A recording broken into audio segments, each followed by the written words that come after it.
What's going on YouTube? This is the No Level Cap podcast, and this week we'll be giving our impressions on the fall 2025 anime.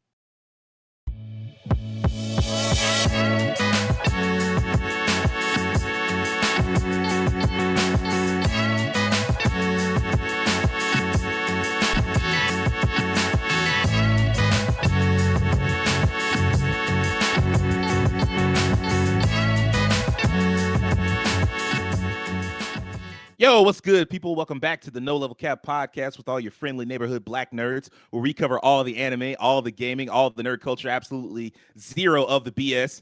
Back with a new episode every Monday morning. I am your host, Sage Ashford. These are my co-hosts, Rakeem Beck, Devin Butts, Terrence Flowers, and Will Coleman.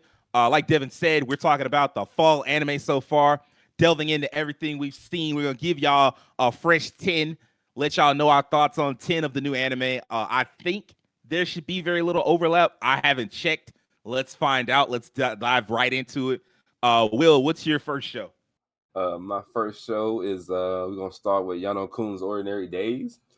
I decided to pick that one because I'm like, why is he so fucking accident prone? Like, does he have? I remember this. Yeah, I was so curious about it because I'm just like, is there like a little small detail they didn't throw in the trailer? Like, is there something following him, keeping him getting hurt or nothing? And of those 3 episodes, come to find out, it's not that. He's literally just that accident prone. So it starts off natural everyday school. Find out who the class president is. That's one of our main characters.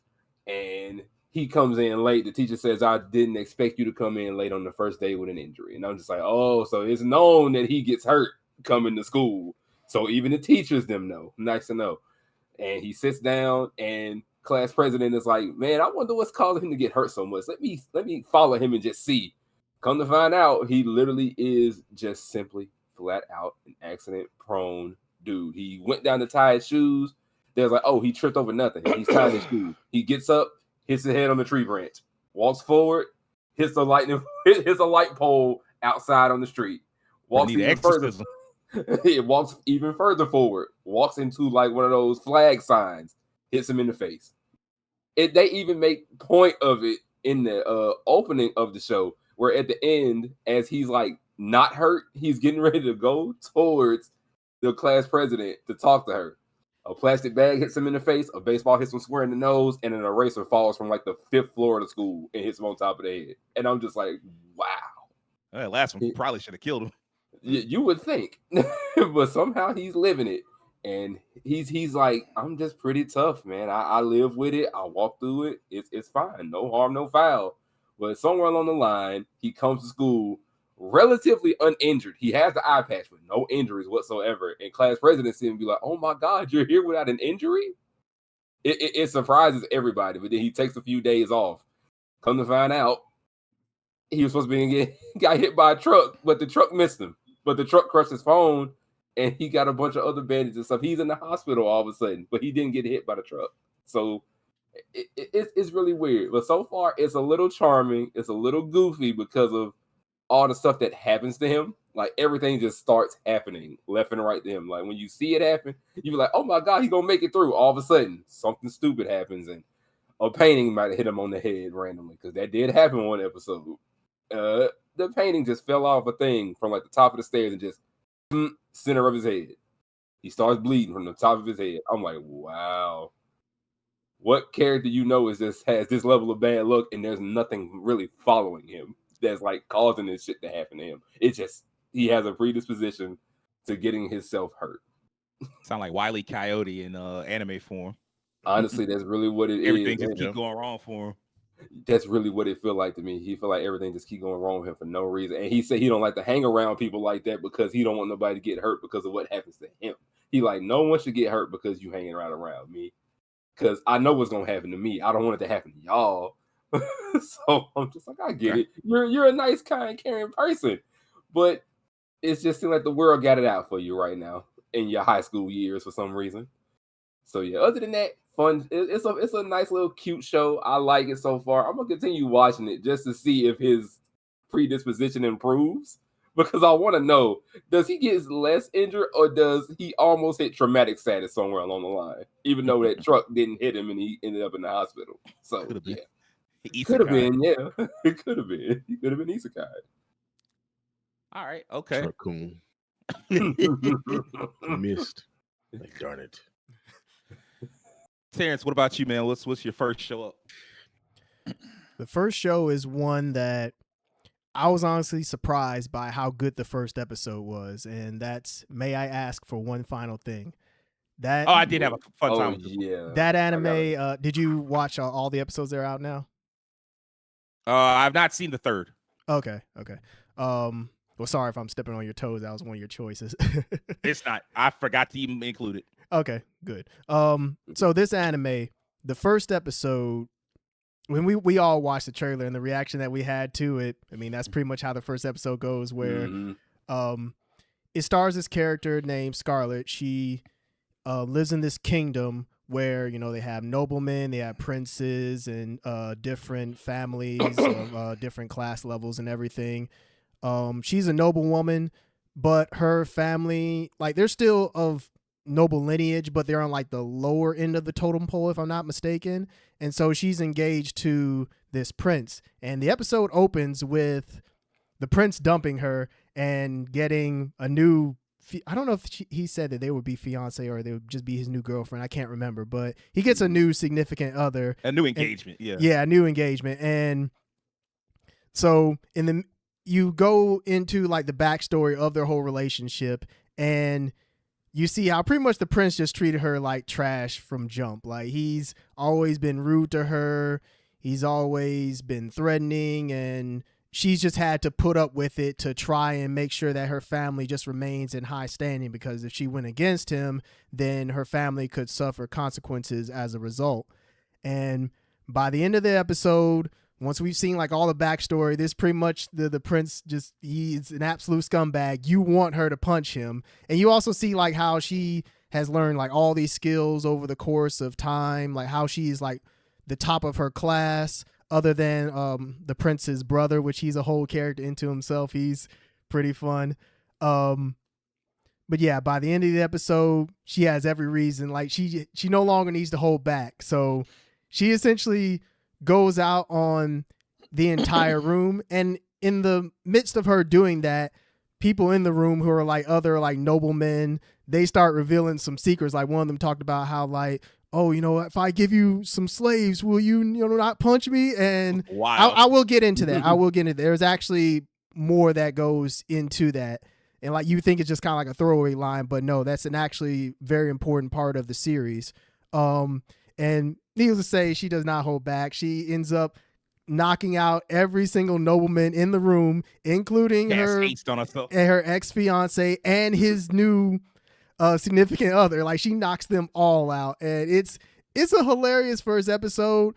I feel like it gives you a bit of everything. I mean, it gives you your action, it gives you your comedy, while also developing the main character and some of the other side characters. Like, I recommend, everybody check it out. Like, I think it is a really fun first episode. And then when you get into the next episode, you start finding out actually more about the world and the kingdom itself. And that whole line that I mentioned about one of the noblemen saying like, I'll give you some slaves if you just leave me alone. They're not actually supposed to have slaves in this world. Like, this is something that's going down like hush hush.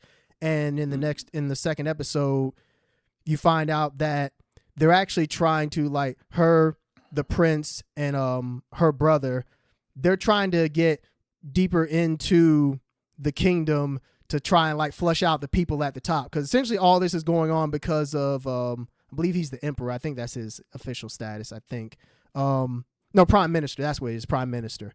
They find out all this is going on because of the prime minister, but they can't, put it on him just yet. They have to have enough evidence to out him.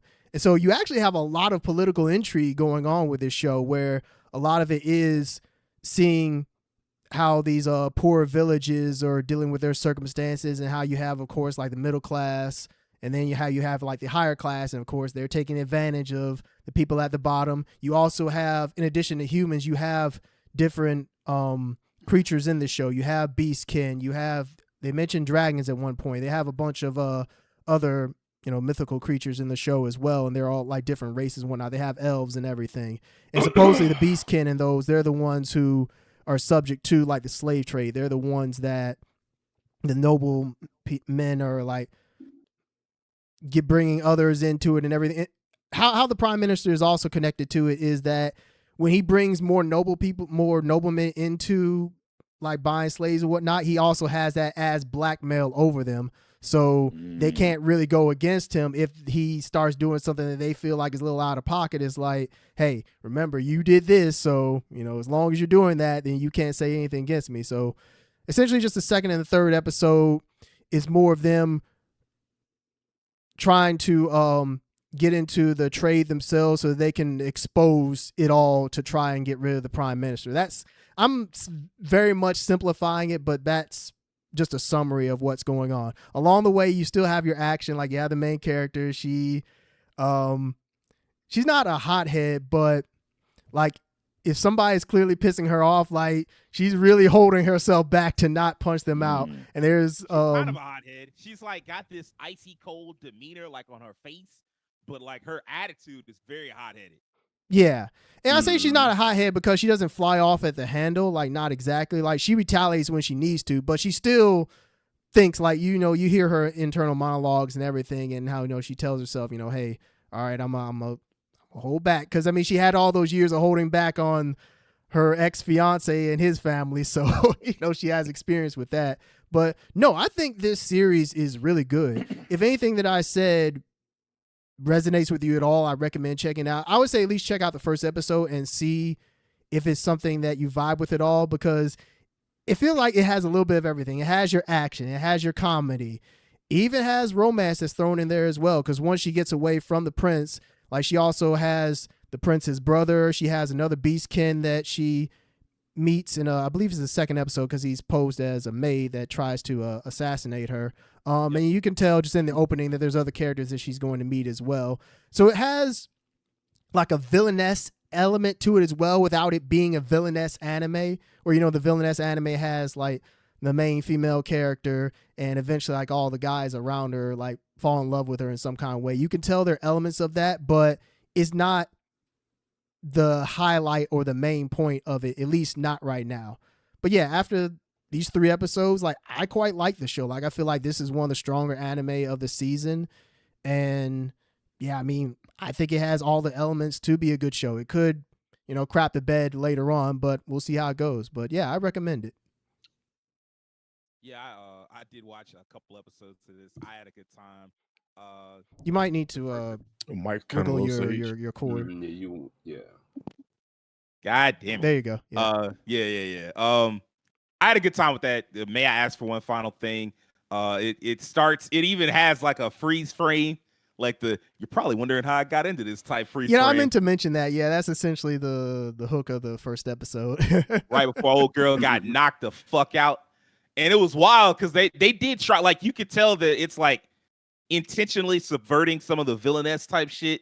Because like you have the villainess thing where the villain, she gets confronted and there's like some girl that's like innocent and she's like, oh, you spent all this time doing this, and like the villainess finally getting put on Front Street, except like very clearly this chick's like, I don't know what y'all are talking about. I've never met this girl in my life. Like, what's going on? And then just to see her cut loose is a blast. She literally cast haste on herself to like give out a beat down faster. I'm like, all right, man. It got very RPG-ish in some ways.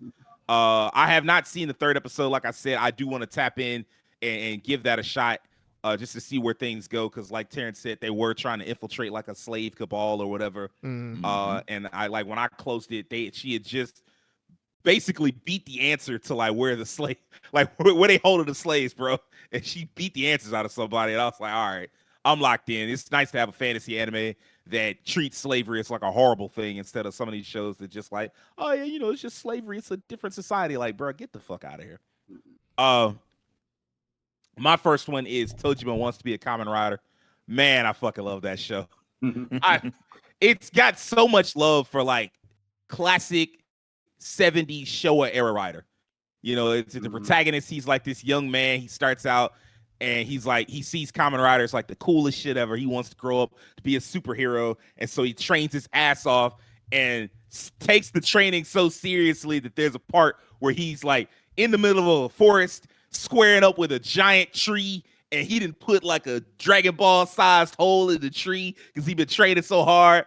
A fucking bear shows up out of nowhere and it's just like, hey, cool, it's lunch. And Tojima's like, man, I ain't nobody's lunch, brother. You gonna have to fight me. And like he like judo throws the bear, at which point the bear in his bear language is like, this is a human, right? Like, what the fuck is happening? Finally, like Tojima's punch him in the eye. Oh, you saw the episode? Yeah, I like that one. I watched it. He punched old dude in the eye. He punched the bear in the eye. The bear was like, you know what? I'm gonna leave you alone. I don't know what's going on, but I don't want no more smoke. He just left. I enjoyed this so much that I like checked out the manga just so I could see a little bit more. Unfortunately, the manga's not that popular, so they only translated about 4 chapters of it. And the manga is like incredibly plain by comparison. I'm not gonna say the animation in Tojima Wants to Be in Tojima Writer is that great, but it does elevate the manga considerably. Like there's so many parts of it where it's just like, wow, this is done way better in the anime, which is not something you get to say a lot. Like a lot of manga, they don't elevate at all. It just be like kind of mid or whatever. What's up, It's Terrence? interesting they actually adapted it then. Well, when I say it's not popular, I don't know if it was it may be considerably more popular in Japan. Oh, okay. You mean pop? Oh, okay. I got you from like a. It Western wasn't popular perspective. enough over here to translate. Okay, because it's been running for a while. Fair enough, Yeah, fair enough. That happens. Yeah. that does happen a lot. So I'm glad that we're getting a chance to check it out like this. But yeah, like there's so many random moments that just elevate this show. Like when the protagonist, he's like a teenager, and you could tell like he hasn't gotten. So he's still kind of like he has that middle schooler syndrome where he wants to be a superhero, and he's like drawn the Kamen Rider belt on his body to like transform. And like when he transforms, he becomes more powerful and more effective because he fights and beats an entire gang group. And the gang showed up and was like, yeah, we over here because you beat up our boss. And he like, y'all boss. Like, man, y'all gotta grow up, man. Y'all staying at somebody else's house, let somebody else clothe you, eat somebody else's food, and you talking about you a gang and you a boss and you fighting. You want to fight somebody? Go fight some evil. I was like, oh shit, this man awesome shit. Like, let's go, bro. He was cooking. He was cooking, man. Let me write this one down. He beat everybody up. Watching it. Oh yeah, it's so good, man. He beat up the whole group, and then like he had done it the first time. He beat up their boss to save like this girl who was like being kidnapped or whatever, and like. He talked to the girl, and the girl was like, looked at him. His face was all fucked up from fighting. He was like, how you doing? She was like, oh, I'm terrified. Just walked out because his face is all messed up. He was like, damn, I knew I should have only used my powers to fight Shocker. So he grows up, and this is another show in the vein of Kaiju number 8, where he's like 40 when the show starts. Like when the show really, the plot gets going, he's like 40 years old. He's given up all his Kamen Rider stuff, and not for the reason that you think. Not because he's outgrown it, because he was like, I just thought about it. Like, I ain't with nobody. I ain't got no kids. Like, the idea of someone finding all my Kamen Rider stuff and just throwing it away, it makes me fucking sick. So he just sold it all. And so he's just out there, but he's still training, trying to be a Kamen Rider to the point where he's begging Shocker to come kidnap him because that's the plot of Kamen Rider. Like, the protagonist always gets kidnapped by Shocker, and that's how he gets his powers in the Showa era. And so he's begging Showa to come kidnap him and shit. And this show feels like another show that Terrence is probably aware of from the 2010s, Samurai Flamenco. Ooh. And it does feel like it's going to be exactly that by the end of the second episode. In so much like not just, it's a parody, but also like it's going to actually introduce those elements. As you get to the second episode, first off, they introduce another character, Yuriko. And she's based off an even more obscure character, Tackle, the first female Kamen Rider. And the show gives you basically everything you need to know about Tackle, how she was introduced, what happened to her, and like this female character, she's like, I got to be better than the original Tackle. I'm not gonna die like she did, all that type shit. And she becomes really overpowered, but she's just as goofy as the main character is in her own way. Like she's out here, she's supposed to be a teacher, but instead of being like actually teaching the class, she over here writing about how she's a real Kamen Rider and shit on the wall, on the chalkboard. And kids is like, why are you talking about Kamen Rider in class? Like, what's going on? Like, everything about it is so ridiculous. And the way the second episode ended, like I said, they pay so much respect to Showa Rider, because the way the second episode ends, they introduce effectively just a grunt. But they gave the grunt so much fucking aura for no reason. Like, he got a theme song, he got a dramatic transformation scene. I said, man, you had to get this man none of this shit. They made this generic putty ass character look so cool for no reason. I was like, why did y'all do this? I don't know. I guess it's just fire like that. And so, like, this is by far my favorite of the new shows. Obviously, I mean, I love Kamen Rider, so I was excited to check this show out. But to see it done this well, I don't ever really rewatch shows like that. That's not my thing. I'm always moving on to something else. I was so excited and wanted the next episode so badly. I was rewatching parts of episode 1 and 2 just to get some laughs in, because it is very funny, but it does have a lot of cool moments. So I was watching the funny and the cool moments. And also, I need that Kamen Rider theme that played when Tojima was in that forest. Kamen Rider. I mean, that shit was live, bro. The music on this show is also on point. Everything about this show is great. If you like Kamen Rider, if you like superheroes, any of it, go check that show out. You'll have a great time. I'm gonna say that sounds like it's right up all of you all's alley. Yeah, I had that one. I knew Say was could probably pick this was first, but it was, I actually really enjoyed it. It was on my list. That I will say Sage is right. The animation is solid. The animation that's really good is the animation where they show the TV show in the show. I told Rakeem, like, it emulates how that looked, even though it was hand drawn so well. I'm like, that's actually pretty impressive. They did that on purpose. You could tell, like, that's how big of fans they were, that they wanted to make sure they got that right more than their own. Like, it had like that live action feel to it that those shows emulate, but it was just like hand drawn. I'm like, that's impressive. Yep. Yeah, I came in on part of the episode that Devin was watching, and he seemed to be enjoying it. So I told him, hey, man, it was a good show. A lot of your friends are Toku fans. If you ever want to get a taste of that real shit, come talk to me, Sage, anybody in our friend group. We got you.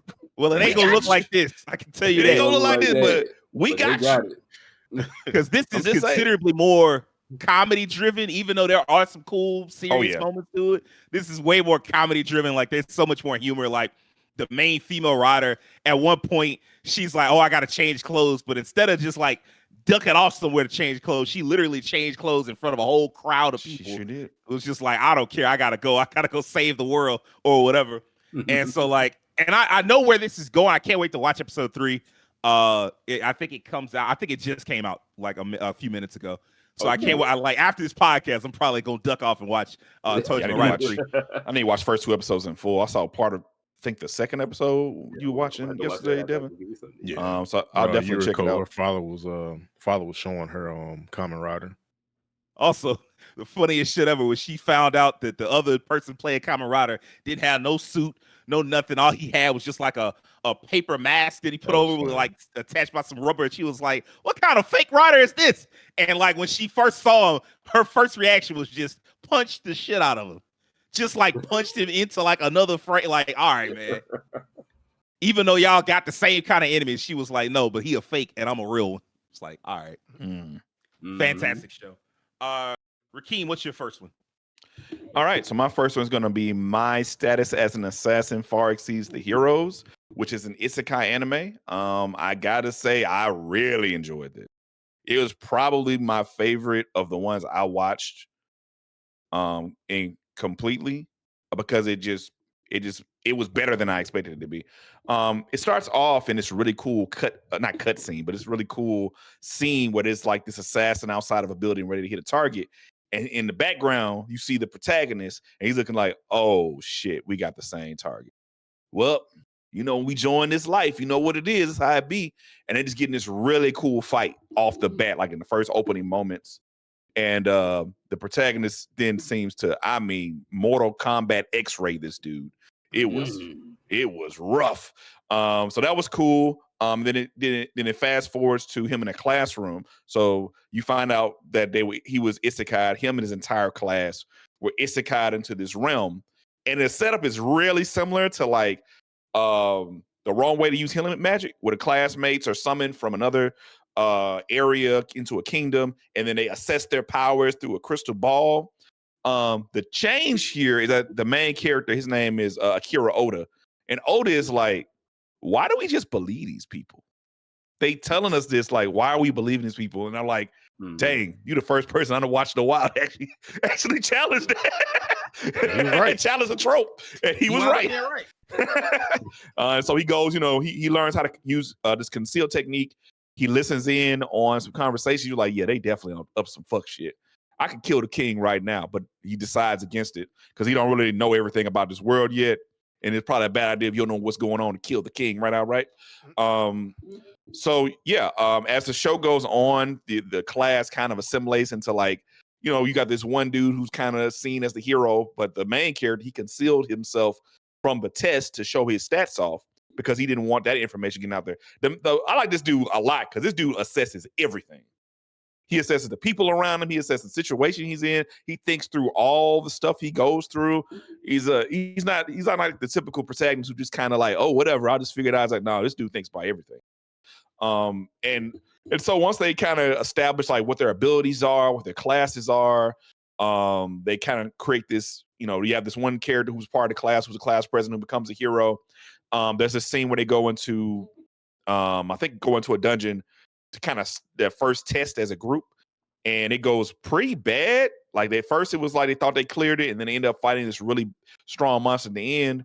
The supposed hero dude breaks down from the fight because he hurt himself, and he starts like not convulsing, but like kind of have a breakdown. And the assassin dude and the knight's friend he established, they fight each other, fight the monster down and defeat it.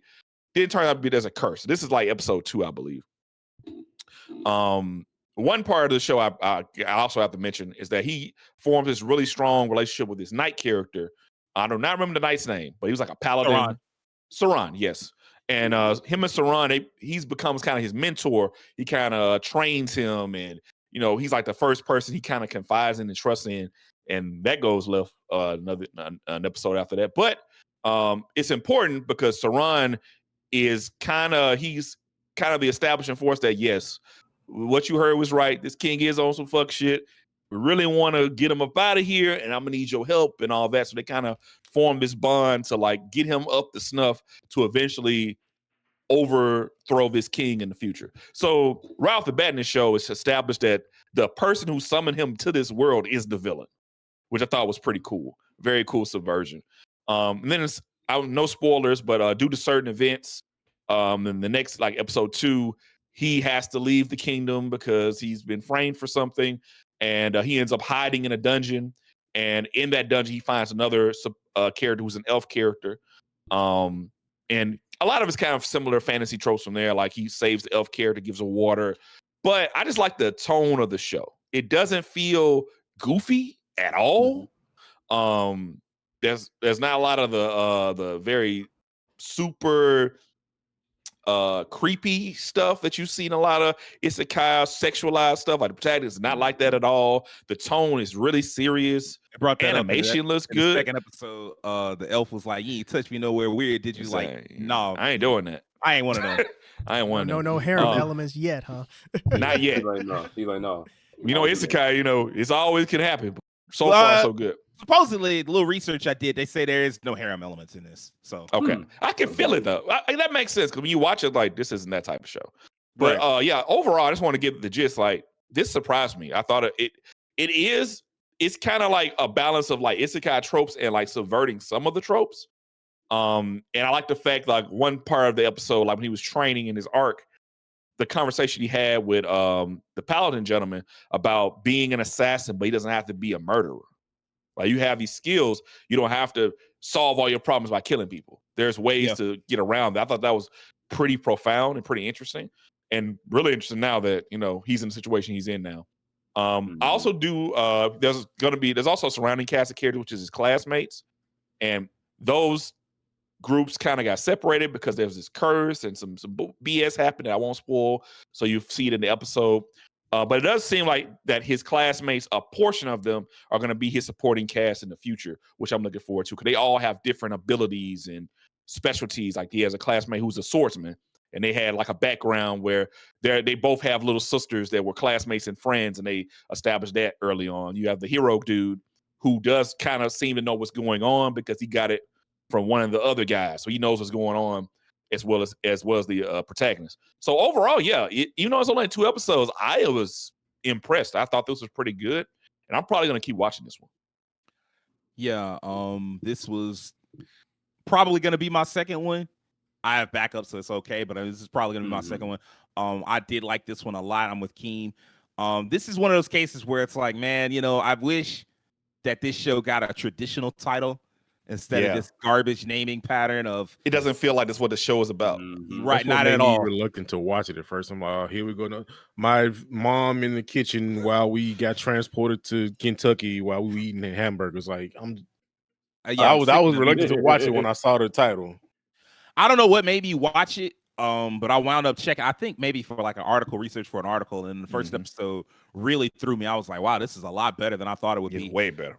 It could still be like every other isekai later, but for now, it does feel like it's doing a lot of different stuff. Every time you expect them to go one way, they go another. You expect Akira to be this like cool edgelord type character. He's not really that at all. You expect the hero to like hate Akira because like he's so much weaker than Akira. That's not the case. Like that goes in a different direction. Like Keem said, they are fighting against a twisted empire. And then even like you're expecting by the name for him to be super overpowered.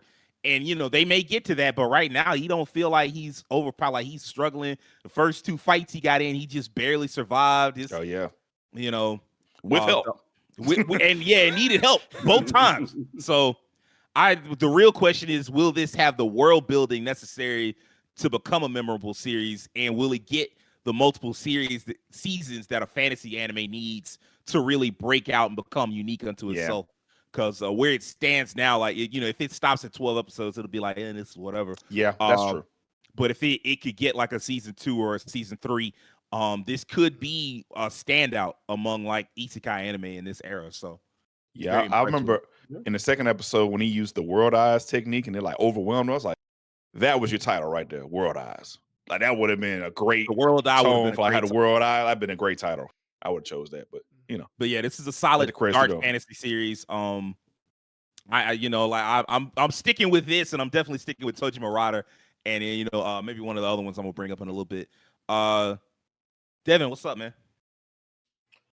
So my first one is actually the one I enjoyed the most out of all the ones I watched was Let's Play. Freaking.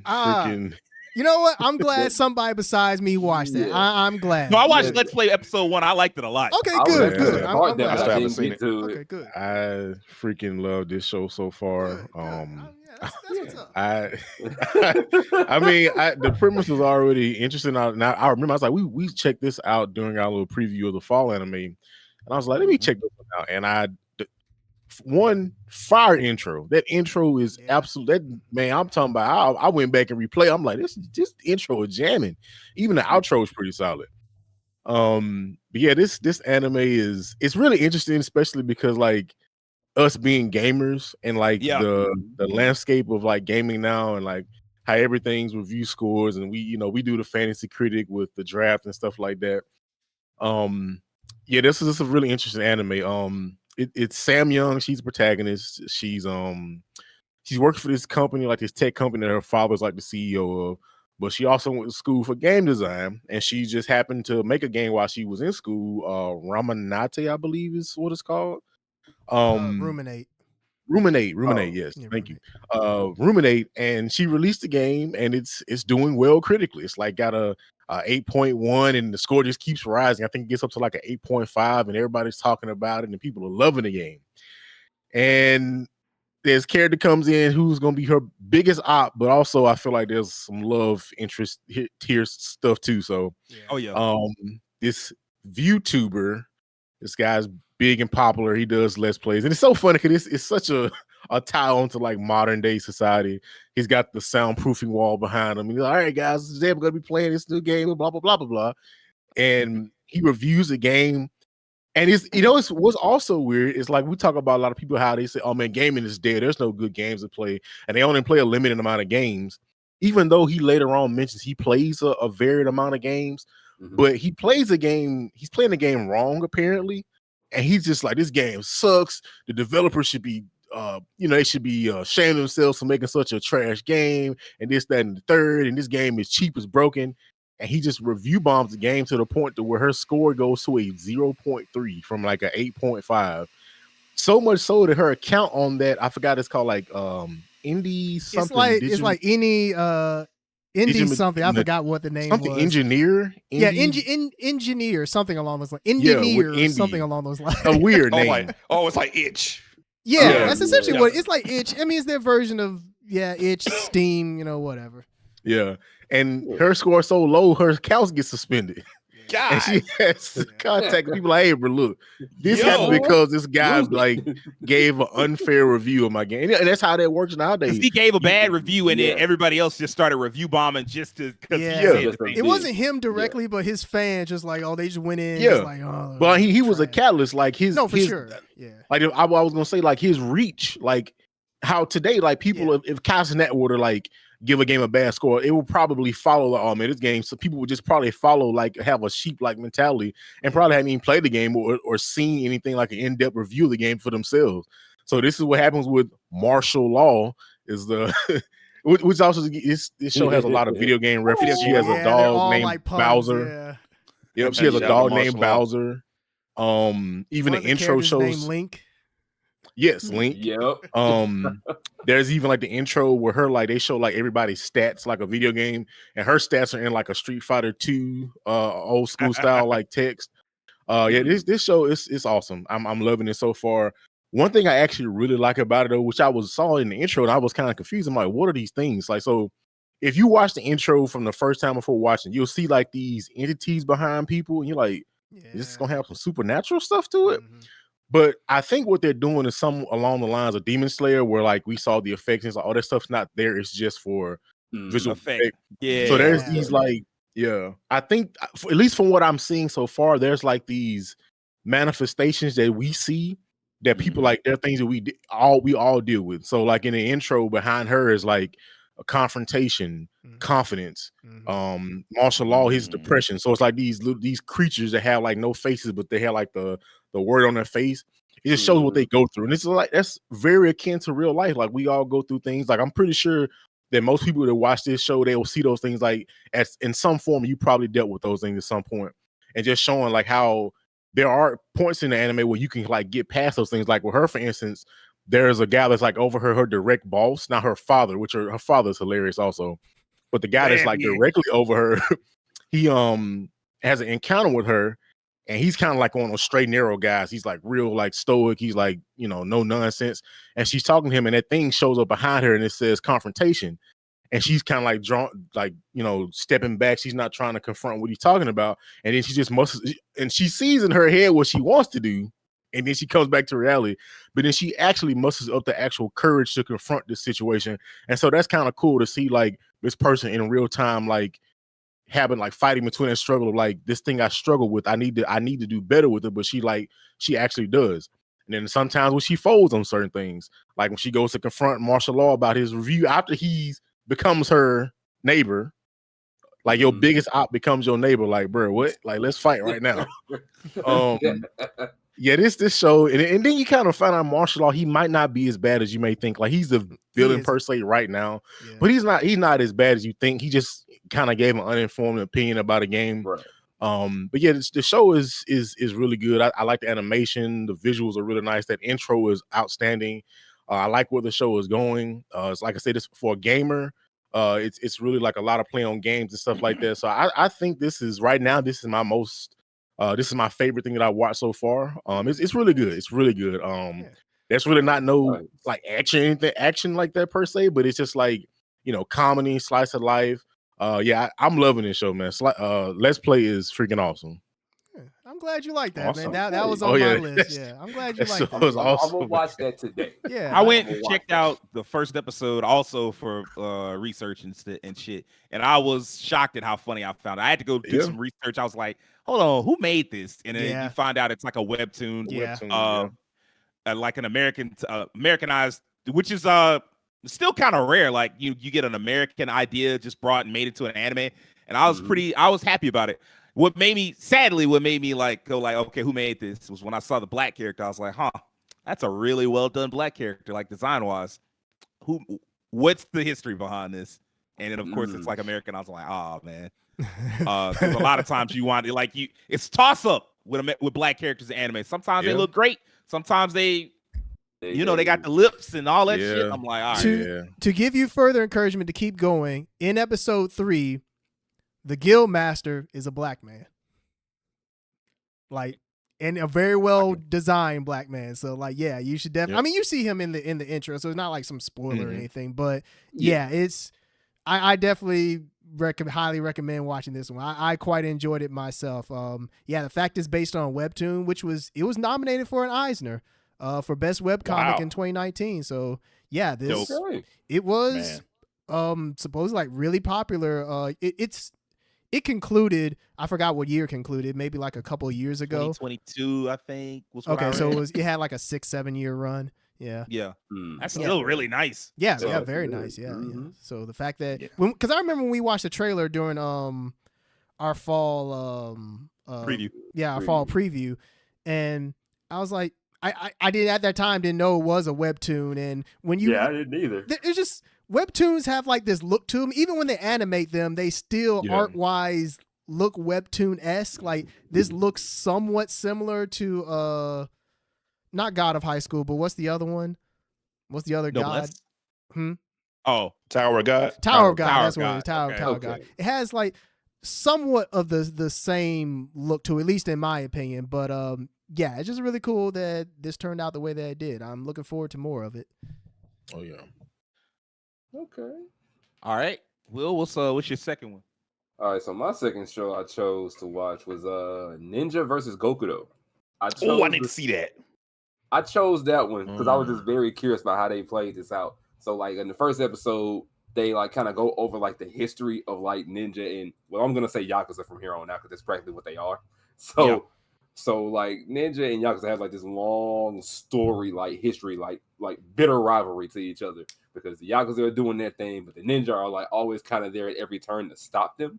And it seems like Ninja got the upper hand in history. Started cutting them down hard at one point in history, like kind of like practically almost like eliminated them in a sense, like kind of like y'all gonna cut this out, like you're not gonna do this crime in front of us. We see y'all, we got eyes everywhere. So fast forward into modern times, we get to our two main characters, and their names, Kimura Kiwami. Apparently, his name has a kanji in it for Gokudo, and Tanaka Shinoha, who has a kanji his name for Ninja. So they end up bumping into each other, and Kiwami, he has this phone case talking about this like specific like idol thing, I think, if I'm not mistaken. And both of them get to talking about it. Now, this is a little bit of an important detail about Shinoha. He has like no emotion. Like he doesn't like he speaks like very like flatly. Like he speaks flatly. He speaks like his face shows no emotion. He doesn't smile. He doesn't laugh. Nothing. But they talk about this thing, and he even had to tell them in the conversation, "Hey, I know I may not show it, but I'm really talk about this Pretty Cure." Yeah, basically like that. They're talking about Pretty Cure. And he's like, hey, look, I may not look like I'm liking this conversation, but I am. And he even has a tendency to do like this sometimes. Force himself to smile. Yeah. Force himself to smile. Like, I just want y'all to know I'm actually happy to be here. I'm just like, cut that out. But after they have like that bump into each other, they end up kind of hanging out later. Mind you, Shinoha's a little younger than he is because Kiwami is like an older man. He has on a business suit and all this. He works and whatnot. And let me see. I'm trying to think. It's been like the show is pretty expressive, and it slightly reminds me of JoJo's a little bit. If I had to be honest with you, it slightly reminds me of that. But in this episode, somewhere on the line, a crow comes up to Shinoha and tells him, "Hey, there is a kidnapping going on somewhere. Go stop that." And you just like, so a crow just ran up on him and told him something, and he just left. Then come to find out, like I just told y'all with the kanji in their name, Shinoha is a ninja. And you end up finding out how much of a ninja he really is. He pull up to the spot where this Yakuza has these people held up, and the violence turns on immediately. Man, didn't it? Man, when it happened, he took somebody's head and held it. And the main dude with the gun was like, he was talking to him. He was like, he has his head. And then out of nowhere, he just went the They got old school. I mean, they got like literal with it too. Like, you know how like Yes. technically when your head gets cut off, like there's still some brain and you Brain can power talk for a left, little bit. yeah. Like, Mhm. yeah, they did that. It's really unsettling. It's super unsettling. But then he just kept taking heads off left and right, and he stood in front of the main dude. Dude had a gun to the back of his head. And said, "I bet you can't." He shot the bullet at the back of his head. It showed the slow-mo. Homeboy turned around, took his head off. He said, "Oh, he took my head off before I got the bullet to hit him." I'm like, yeah. Yo. I'm like, yeah, you ultra dead right now. After that, he took the hostages, fled the scene, cleaned up, and then the cop showed up and was like, yeah, the ninja just kind of keep eyes over everything now. That's all they do. Like, they come and clean up the crime. They leave the hostages behind with them. And they like, we ain't really got nothing else to do with that. Once we get here, we just clean up the crime scene and go home. Like that. And I'm like, this is how the world works now, huh? The ninja pull up and do the dirty work because the cops can't get there fast enough. That's crazy to me. So far, this show has been like crazy violent. If I had to be real with you, I had to give a good comparison. I know a good chunk of us here play the Yakuza games. I feel like this could be a Yakuza spinoff title. Maybe minus a lot of the extra like real deal stuff with the heads getting cut off and whatnot. But I feel like it's something that if they made that into a game, it would probably sell just for how goofy it is. So yeah, I watched the first 2 episodes, and the second episode started off crazy too, with blood and guts everywhere. It's an insane little action show. I say sit down with the 3rd episode ain't out yet. I think it come out in like another day or so, if I'm not mistaken. But Ninja vs. Yakuza is it's one of the ones. If you looking for some off the wall action, maybe It's definitely got that. Yeah, off the wall action, a little bit of drama in there. I think this is a show for you. Man, I did not expect the second episode. I actually went and looked up the manga because I was like, I don't think the second episode was out when I first checked out the first. And I did not expect it to go in the direction that it went. That's what I'm saying. Second episode, I was like, wow, y'all, they not playing. I'll just say that. Like, if you want some hyper violent, anything can pop off type shit, that's the show for you. So. Yes, it is. Rakeem, what's your second one? All right. So my second one is going to be CV, The Sound of Heroes. I'm glad somebody watched that. I want to know. I mean, I also watched it. This is my 3rd option, so I'm glad I got a 4th. Yeah. I watched this. It was decent. It's the premise is pretty interesting. You have this co-ed pop group, which is already interesting. You don't see that a lot. A co-ed pop group that works together, and they're very popular. And they were doing this contest to get a new member to the group. And as you introduced to the cast of this group, of these different group members, they had one June, Pai, and then the leader of the group is dude named Ryosuke. He mentions that he has a relative, a young relative who he's going to hang out with later. So he wants to take care of this performance before it gets dark outside. You cut to the young man. What's the dude's name? Kiagura? I cannot remember that kid's name. I even looked it up, but I couldn't figure out what his name was. Yeah, it's hard to find. That's why I was like, dang, what's the kid's name? Kyoya. But Kyoya? I think so. Okay. Well, Kyoya, they basically fast forward to kind of him showing up in, I think it was in Tokyo, where he has come up and he hitchhiked to get there. And on the way there, he's on a ride with a truck driver, and he's telling him all about how he's about to join CV and become their newest member. And the truck driver's like, apparently really likes the group because he said, "Man, that's really cool, man. So, how much experience do you have?" You dancing hall, like, performing in front of a farm, some chickens. Chickens loved it. Wait, okay. Well, what about our audience? A couple people, my grandma. That's it. And he's like, come on, man. It's like, this is the number 1 group. They the most popular group 3 years running, bro. You just coming up with this bare minimum stuff. And he tells him the story about how Ryosuke, who's the leader of the group, inspired him. They actually have like a loose relative. So they're actually related to each other. And he came and taught him how to dance and basically inspired him to become a member of the group at some point. And that's why he's so encouraged to do it. But when he gets there, he gets a phone call from Ryosuke. And Ryosuke's like, nah, son, you lied. You lied to get here. I don't think you're ready. I already told your mama you lied. before you going back tonight. And young boy wasn't hearing it. He was like, I'm gonna live my dream. And just like every young teenage coming of age story, he just started dancing in the streets. He get his hit out. He just started dancing, bro.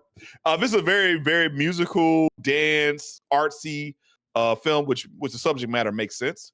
And literally in the middle of the street, he starts performing and dancing. The soundtrack also is very, very nice in this show. And then he gets this random girl comes up on him like dead in his face, and she doesn't say anything. He just looks him dead in the eye, and he's trying to figure out like, what do you want? And he was like, do you want to see me dance? He starts dancing for her, and she seems super captivated by his dance. And then before he knows it, by the time he finished it, he has a whole audience that like saw him dance and freaking loved it. I was like, okay, so watching this, if I didn't know the story, so I was like, okay, maybe this is just gonna be. I remember we previewed it, but I had forgotten the full details of the plot. I was like, this might be some good coming of age dance story. Until in the middle of everything, these images start popping up of the group that their show is about to start in like a certain amount of time. And then randomly, like one of them appears on the floor, and the young girl who's watching the boy dance falls into the image, and then he follows after her, and they go into this mirror world. And I'm like, somebody watch Kamen Rider Ryuki, because this is exactly what this is. Just this mirror world shows up, and then these creatures start showing up, and old boy's like, I don't know what the fuck is going on anymore. What is happening? And this is the part of the show where you find out that the performers are using their performances to hide the fact that they're fighting these creatures in another world. They're basically superheroes, and not on top K-pop of that, demon hunters is what they are. Yeah. And on top of that, some stuff kind of like To Be Hero X happens, where they actually use the audience's like, how do I even describe it? Like the audience's like eagerness to see them, and it powers them up, It's gives the them whole moon. prevalence. Yeah. And they use that to actually empower themselves while they fight these creatures. Ryosuke and his group go down there. He's like, I told this kid not to fucking come, but I'm gonna save his ass anyway. Ends up saving him. And that's like, okay. And then he still hasn't really explained everything that comes up. And as he's about to kind of explain something to him, Ryosuke got bad. Yep. And then as he gets got, I did not see this coming in an episode. The world starts collapsing in on itself like the mirror world. And then not only does it crash down and they have to escape, it takes the mirror world they were in away, and then that area they were in just gone. All of Shibuya is just destroyed. Shibuya is just gone. And what's crazy is in the next episode, they fast forward a little bit. They talk about how his health and his vitals, how normal he was, and the organization that's working with the K-pop group. And some people are like, they're still getting over that Ryosuke kind of that he might be gone. Like the leader of that group's just gone. And then like some people think like, are you already trying to get a replacement? He just died, or we assume he died. No, he's dead. Okay, He looked dead to me. He looked dead to me too. So they were like, hey, we got to move on, man. So another big part of this that surprised me was that as you go further in the episode, eventually he goes, I don't know why he was in class. I forgot what was going on with that. Oh, no. Like they have tryouts, and he cleared the tryouts to be added to the school. And if you were like the top kid in the school, you got to join SI-VIS. That's right. I remember that. Okay, I remember about the contest, but I forgot it was about the class too. But also you realize once he died in that world and what happened, no one remembers him at all. Remembers Ryosuke's sacrifice or Shibuya or anything that went missing. Their memories of the incident that happened totally get erased. And it's implied that this has happened a lot. Multiple times. And the main character's like, what the fuck? Do you remember this guy? And the images he has of him are gone. Like he's erased from history, even from the images they have, like the pictures they took together and all that stuff. And then they come back to him like, hey man, one of the members of the group gets him to the side, stop talking about this shit. He said, bruh, don't know I remember this. It's like, look, this ain't the first time this thing happened. And then you realize like, that's probably why they were having tryouts in the first place. They had already lost somebody before. And they thought it was just a contest. So this has happened multiple times. So people don't even remember when the incidents happen. And then when people die, they're just erased from the history of the world itself. They wasn't even that mad. They was like, good luck, bro. Like, you'll never be able to convince them because they don't remember that this ever happened. Correct. So they're like, that's just the world that you part of us now. Like, you part of this group now. And so, like, you're going to just, that's what's happening to you now. Like, you'll remember and they won't. It's like, that shit was crazy. Dang. Fuck. That shit was crazy. I ain't gonna lie. That was a really cool twist. But yeah, overall, just to get my full thoughts, I thought it was pretty cool episode. I thought there were charming moments in the episode. Of course, the main character trying to like become a performer, become a dancer, become part of this group that inspired him so much is interesting. The twist on them being actual superheroes is different. A surprising twist of his mentor, very Power Rangers Lost Galaxy thing going on here with the Red Ranger kind of disappeared and being replaced. And then on top of that, the thing with the memories being gone. So it's very intriguing how now there's so many questions you have watching these first couple episodes just from those little moments. And I'm intrigued to kind of see more and understand it better. So I'll probably be looking forward to a few more episodes. I liked it. I'm very curious to see where this show goes. I've been watching it on Sundays. The main protagonist, you could tell they want, like, it starts out where he's like, you feel like, oh, this is gonna be like your hot-blooded protagonist, and he gonna show him a few things. And then they even in the second episode, you get to see like the main protagonist, like he had this vision of how he was gonna show up at the school and introduce himself and be this cool, outgoing person. But he just lost one of his closest friends, like somebody that he looked at like a brother, like that ain't in him no more. Yeah. And so like when he introduces himself, it's real reserved and quiet, and he's just really sad. And everybody's like, how'd you even get in this school? Like, this is like a school for performers and entertainers. Like, how'd you get here? Like, what's going on? And so I wonder, are they going to keep going down that path? Or are we gonna get to episode 3? Because like he does have to bring that entertainer side of himself out, because that's the only way you can combat these monsters. And so I wonder if episode 3 is gonna kind of go back and be like, all right, now he's got to be the hot-blooded character, or are they gonna try to like weave both elements in and just make him a unique character unto himself? But yeah, very great first 2 episodes. I want to see where they go from here. Let's see, Terrence. Let's see. Did anybody watch Sanda? I did. I wanted to. I didn't. I couldn't find it. Was that your fourth one? Oh, I forgot about Sanda. What is it on, Terrence? It's on Prime Video. Okay, I didn't check it. I wanted to watch that one. Yeah, I mean, if you want to watch it, well, also for me and not for thee. Also, if you look it up on YouTube, you can find it. I'll just say that. Okay. But no, Terrence, it's not my fourth one. My fourth one is, I'm gonna go after this just to make sure. Like, goddamn. All right. Okay, Sanda. This one, I didn't know how to feel going into it. I mean, the whole concept of like Santa being a little kid, like this action character, is like, okay, where is this gonna go? The first episode, I'll admit, it has one heck of an opening. The main characters are Fuyamura, she's a girl, and the title character, Sanda. It pretty much opens up with her confronting Sanda. They're both like high schoolers, by the way. And she somehow kind of like pieces together, or at least she theorizes that he's a descendant of Santa. Because just some context, in this society, Christmas is something that they no longer celebrate. Most kids no longer believe in Santa, and they feel like it's some tradition of the past, giving gifts and everything on December 25th. In fact, based on the events of, I think it's in the first episode where it snows, I guess even snow is a rarity. So yeah, just the concept of Christmas overall is not something they celebrate anymore. And for even further context, this is a society where Japan's birth rate has declined to a point where kids are a rarity. Like, they have it set up where they have like these institutions, which, I mean, they're schools, but I guess they're kind of like boarding schools in a sense, where they keep all the kids so that they can constantly monitor them.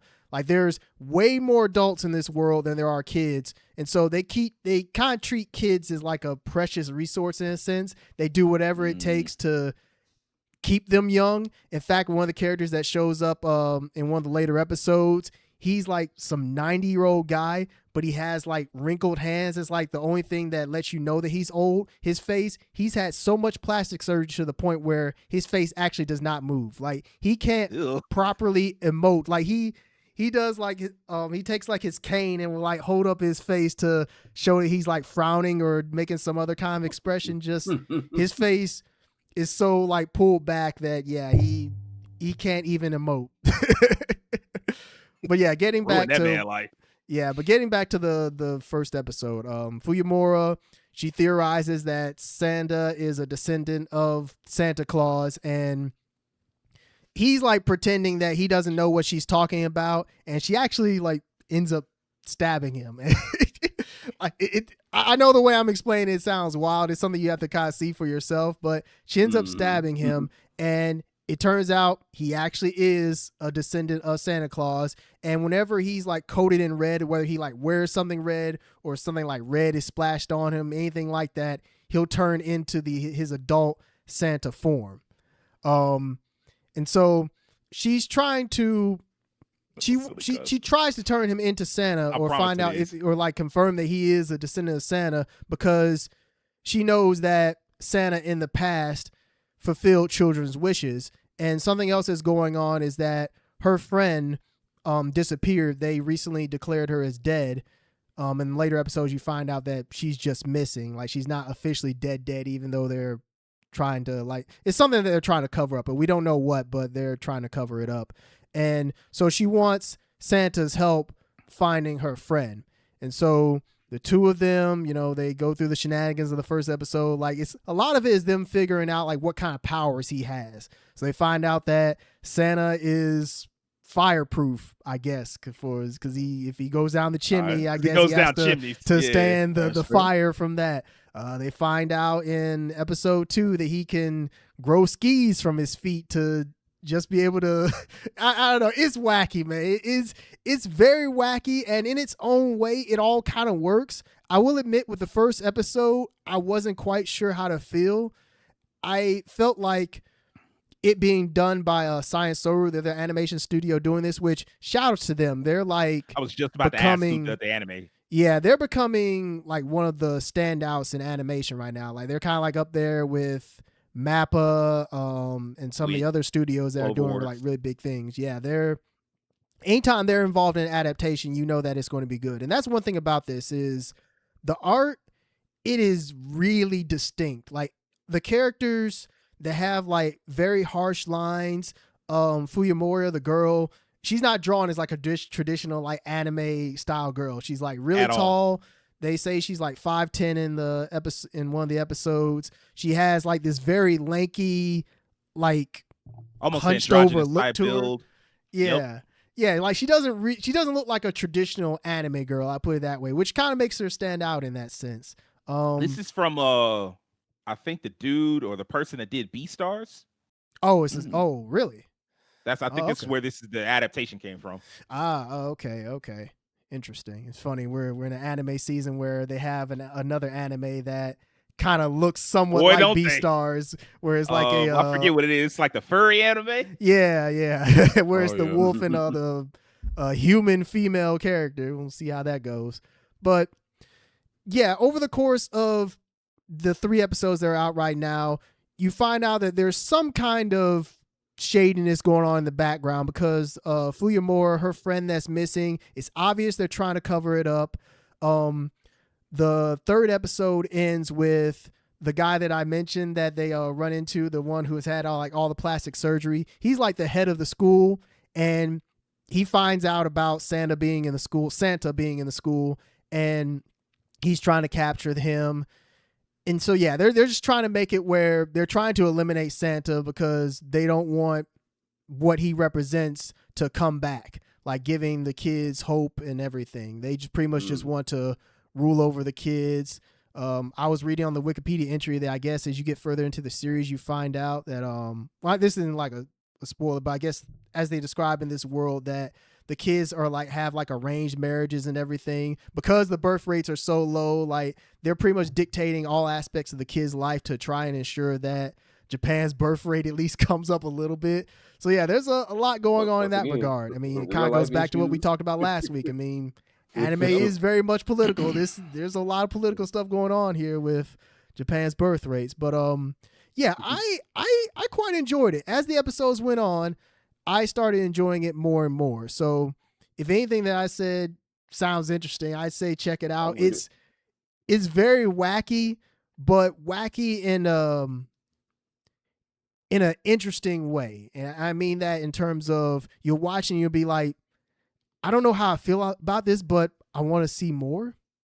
That's how I think if you watch it, that's how you'll feel. Cause that's how I walked away from it. And yeah, I do want to see more. Cause I'm very interested to see if it's just a Christmas thing or do like the other holidays come into play? How does Sanda have, like, how did the whole thing with him being a descendant of Santa Claus, how does that work, like with his family? There's just a lot of mystery going on that's built up over the course of the episodes. And so, yeah, I'm looking forward to seeing more with it. Okay.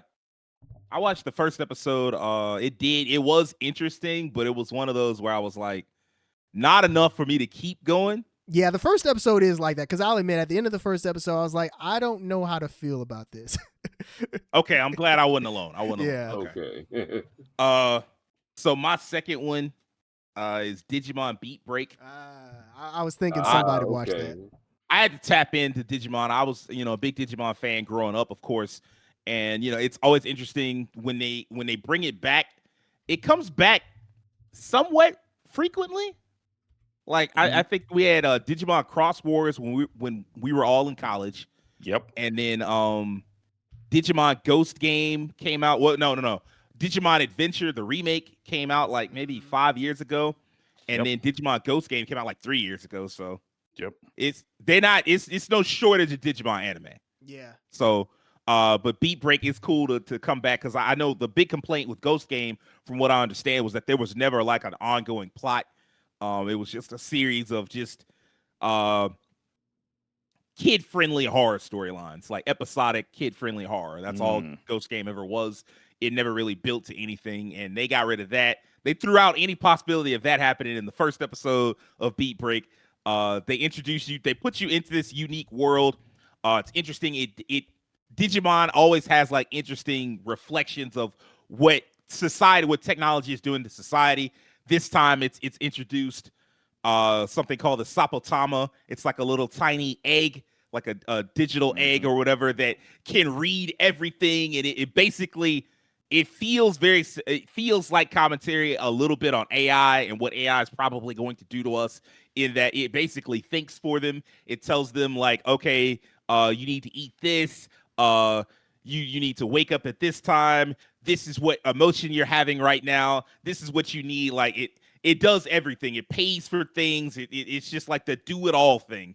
And so like the protagonist has one, but his doesn't work. And when he touches other people's Sapotamas, it like glitches them out. It changes the way that they work.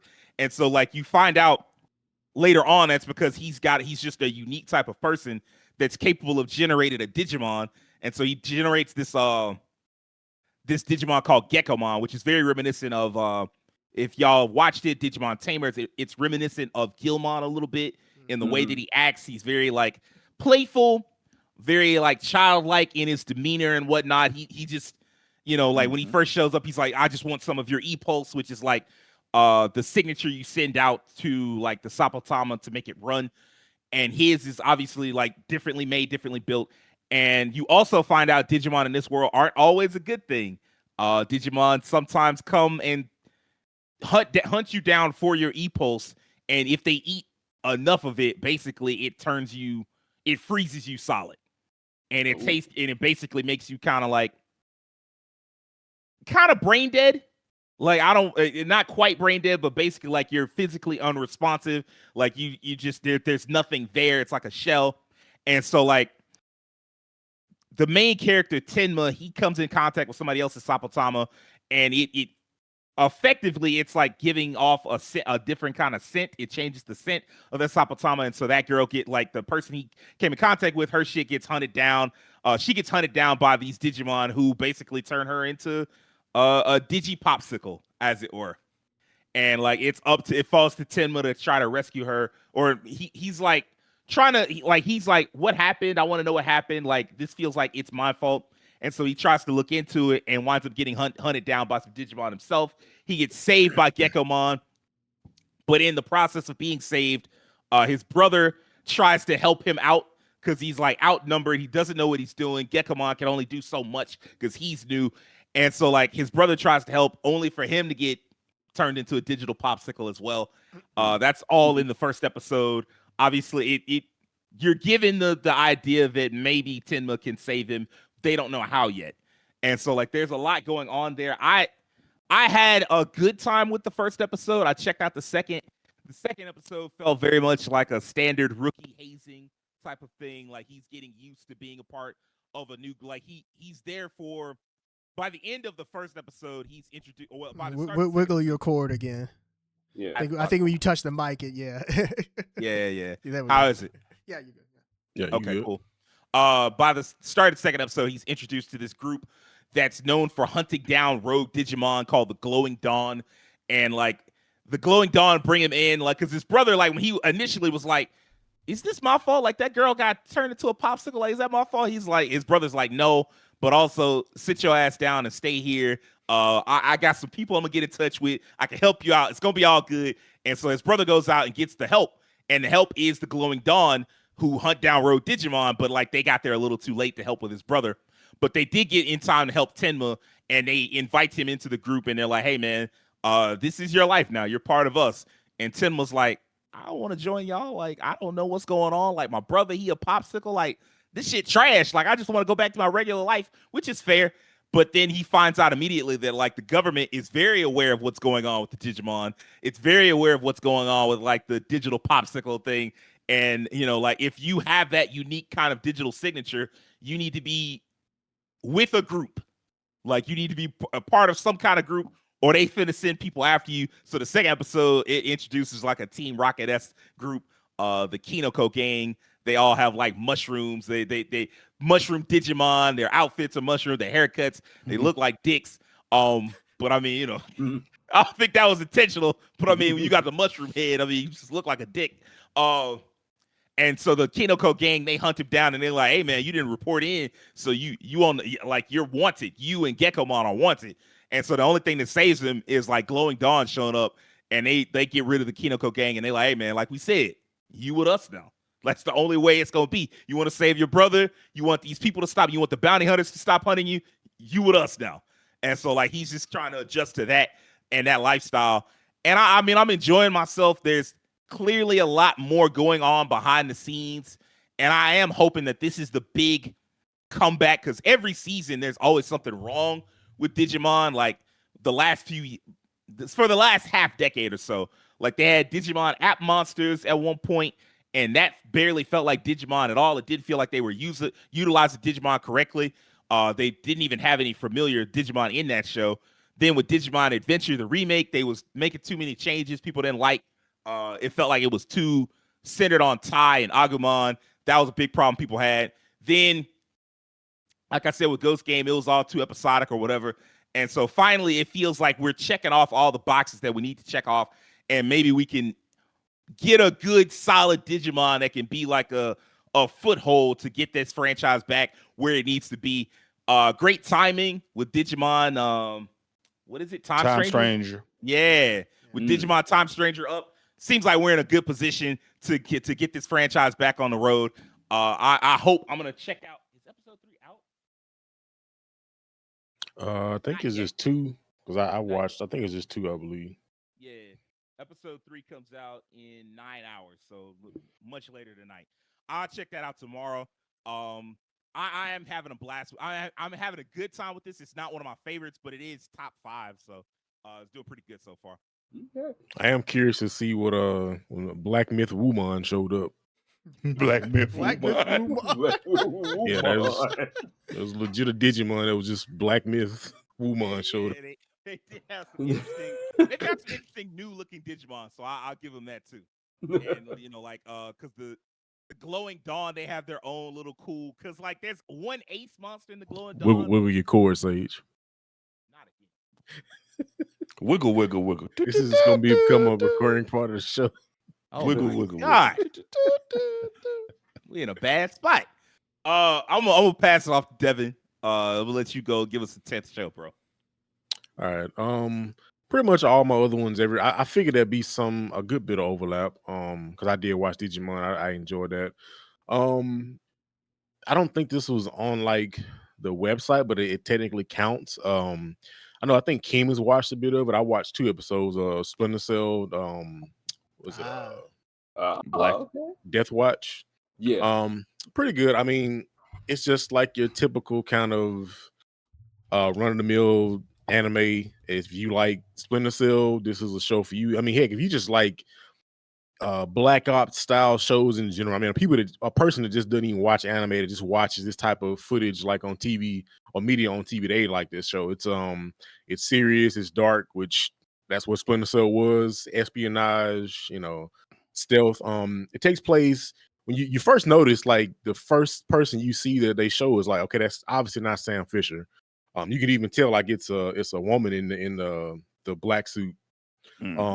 Apparently they're trying to like do some rescue mission or something like that. The mission it's going smooth at first. Like she's out there doing her thing. She's obviously highly skilled and trained. So I don't know if she's like the new operative for like the new stand-in Splinter Cell, I guess, operative. I think that's what she is. She's doing her thing. She's snapping neck. She's, everybody just like, oh, my leg. Like she's taking everybody out. But at the end of it, like there's something going on with the comm. It's kind of like your typical Mission Impossible 007. You got your operatives, the people that are like communicating with her. You got the one that's on the tech geek that's on like the computers. You got the other person that's like kind of giving the leading role of like, hey, we got to do this, go here. They're showing her like directions because they can see the camera. So something goes wrong and she finds this guy, his hands are like bloody, and apparently whoever she was supposed to save, they get to him first and they get killed. But apparently, I don't know if this person is really important or not, because even with his carcass, she takes like his mouth, opens his mouth and like yanks a tooth out and puts it in her pocket. So I don't know if this person has something in their DNA or something, or like just having a part of this person. Something's going on. I didn't get that part explained from the first 2 episodes that I watched. But apparently something is there where to the point where she's being chased down by these people. She manages to, I guess they managed to get the coordinates of Sam Fisher, who is like, he's out of the business now. He's quiet, living this regular life with his dog. But you know how most of these shows go. Every time we have a show where the person is like, they used to be this godlike operative that just can't be taken down. They want to get into a life where, hey, I'm done with it. I just want to live a peaceful life. You know how it always goes. They get drugged back in somehow. So that's no different here. She winds up getting the coordinates to his place. She gets there, thought she was dead because like whoever's after her, they like shot at her in the car. As soon as she pulled up, Sam Fisher sees her in the car. He drags her out. He has to, he's like, okay, I know what's going on. I know there's people around. So he does his thing.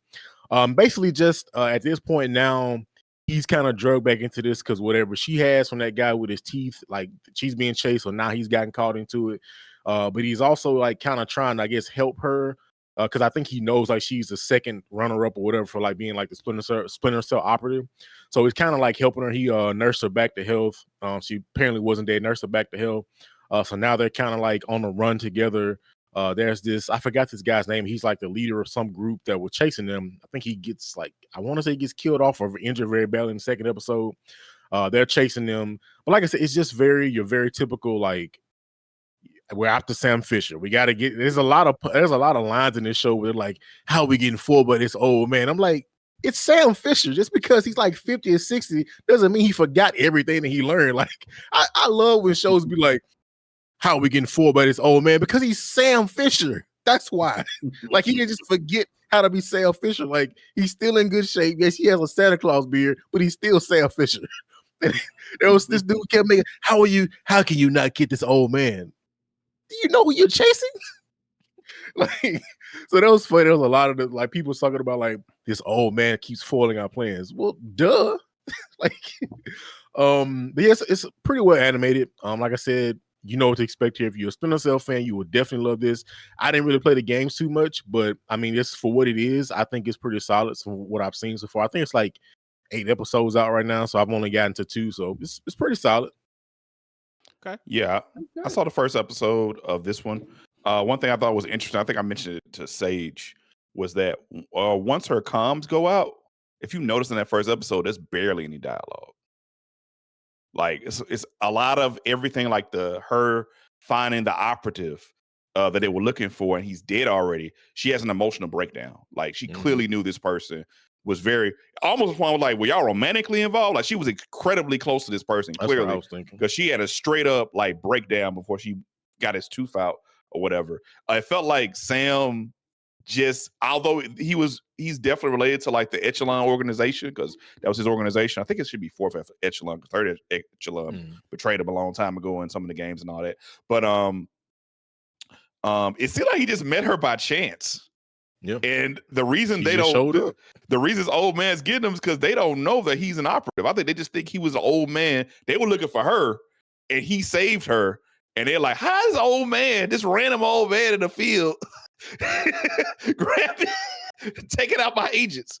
Yeah, I thought it was pretty interesting. I only got to see the first episode. There's a lot of questions I had because like Sam Fisher already had a protege who took over his spot in like Blacklist. I don't know if they're continuing that. It was also a black dude, so I don't know if that's continuing on from that as well. So I'll have to watch the rest of it. But yeah, it is pretty typical like espionage, classic type stuff. But I will say that first episode especially, they conveyed so much information without saying a word. Like a lot of stuff happens without any dialogue. A part of it's also because a lot of people they're fighting, they don't speak English, so that there wouldn't be any. But like that first episode especially, like there's so much said without being said, so to speak. Yeah. I think they know who he is though, because I think in the second episode, like they like get a facial scan. So I think they know who he is. I think there's like it's this point like a legend of Sam Fisher. So some people think it's even like real or whatever. Where's he at? But I think they know who he is because they did like a facial scan of him, and it's all there he is. It's like yeah, that's the old man. It's beating our face in. That's the real Santa Claus right there. All right, we got a good little nice collection of shows here. We didn't have too much overlap.